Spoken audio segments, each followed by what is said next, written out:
Yung father, yung tao po na nagbigay sa amin ng totoong otonomiya ay nasa ibang bansa. Kinidnap siya, dinala siya sa The Hague. Ngayon, wala kang makitang BARM leader, Bangsamoro leader, na nakaupo, na nagsasabing pauwiin si Tatay Digong. Masaya po kami, nakita ko yung mga kasamaan nating mga Maranao, mga Sama, mga Tausug, mga Maguindanao, at may mga Irano na nandito ngayon. Sila po yung tunay na mga Bangsamoro, mga kapatid nating mga MNLF at MILF. Ngayon, hindi lang sila nakapagsalita openly, but somehow, alam po natin na ang gusto nila ay Marcos resign. So,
Bismillahirrahmanirrahim.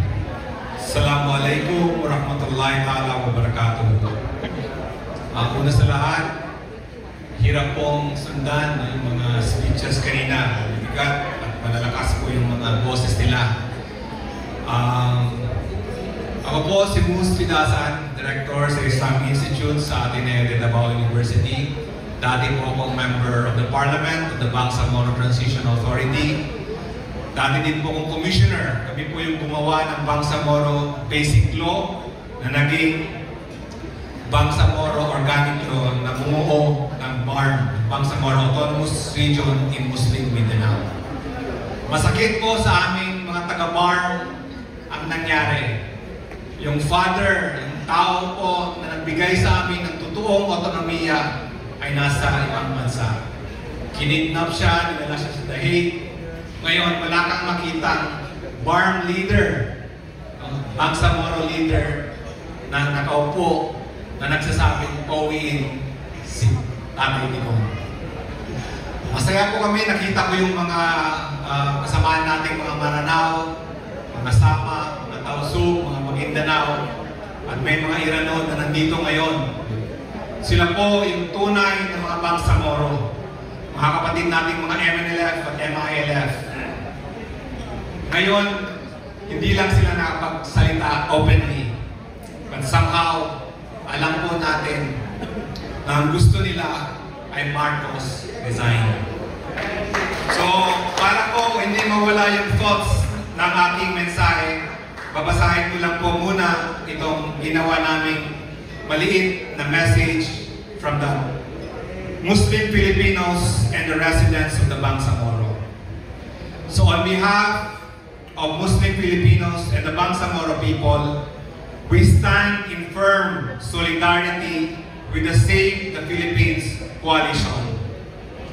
For decades, we in Mindanao have known the bitter taste of injustice, the pain of stolen sovereignty, and the struggle for our right to self-determination against a system that has often marginalized us.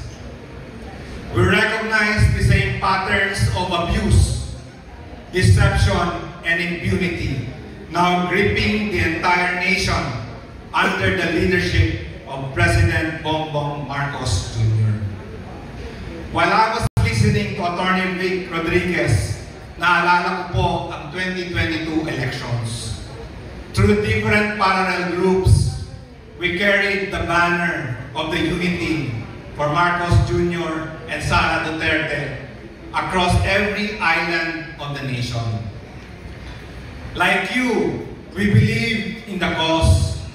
We were the foot soldiers of the unity team, fueled by a shared vision. But just months after their victory, we discovered a painful truth.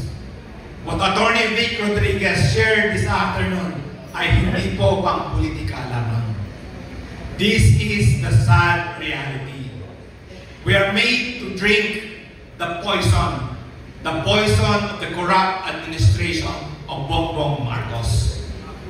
We need to remove this poison in our system.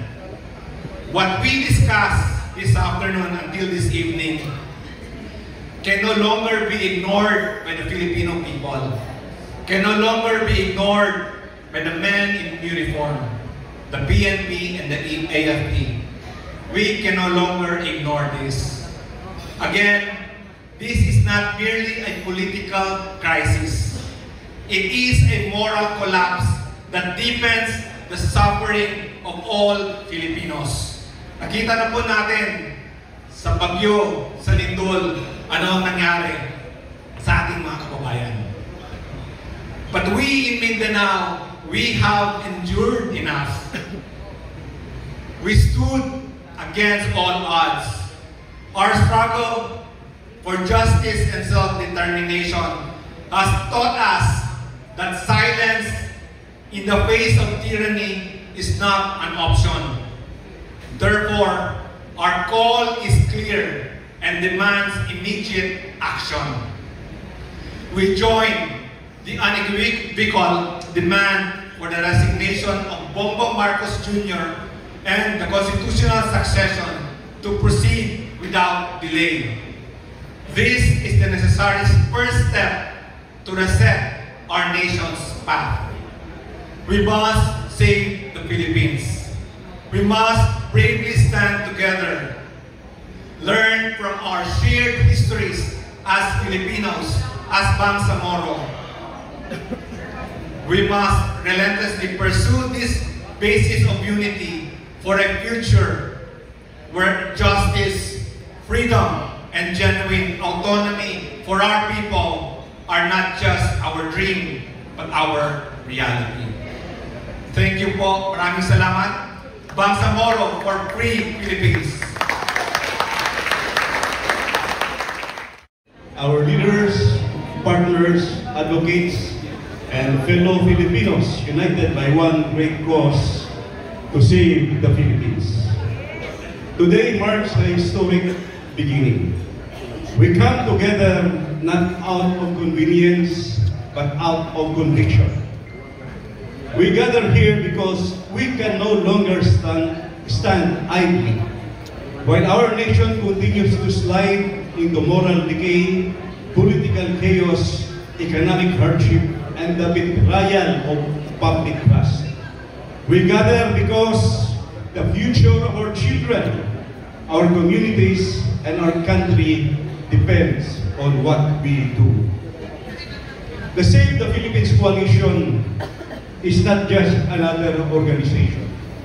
It is a voluntary movement of citizens who refuse to surrender hope.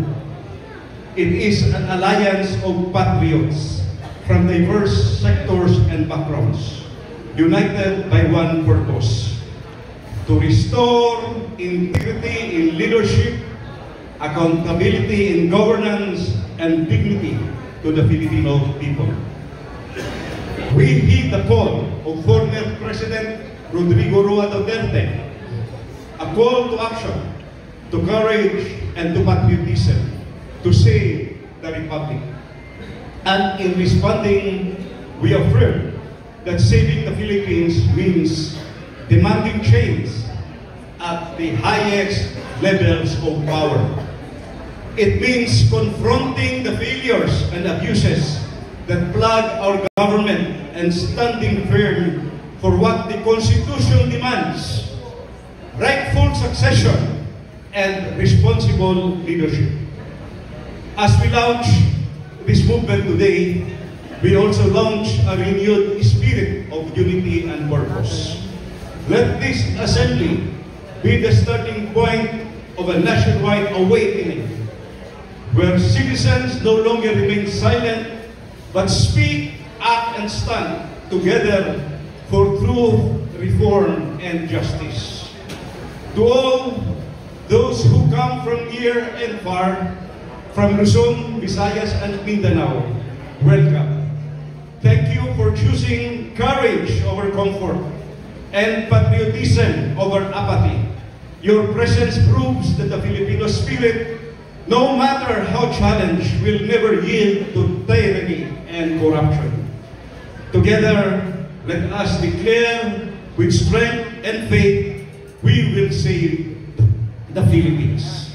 Maraming salamat. Mabuhay tayong lahat. Mabuhay ang ating bayan. Welcome to this new and momentous chapter in the history of the Filipino people. God save the Philippines.